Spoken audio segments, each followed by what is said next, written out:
شروع اللہ کا نام لے کر جو بڑا مہربان نہایت رحم والا ہے۔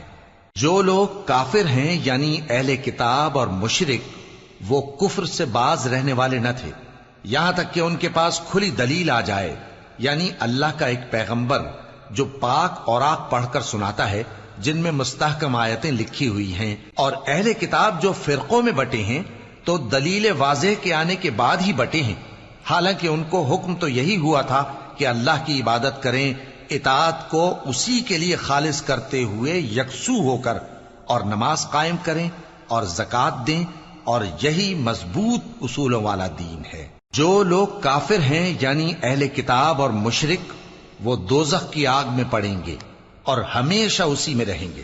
یہ لوگ سب مخلوق سے زیادہ برے ہیں۔ بے شک جو لوگ ایمان لائے اور نیک عمل کرتے رہے وہ تمام خلقت سے بہتر ہیں۔ ان کا صلہ ان کے پروردگار کے ہاں ہمیشہ رہنے کے باغ ہیں جن کے نیچے نہریں بہ رہی ہیں، ہمیشہ ہمیشہ ان میں رہیں گے۔ اللہ ان سے خوش اور وہ اس سے خوش۔ یہ صلہ اس کے لیے ہے جو اپنے پروردگار سے ڈرتا ہے۔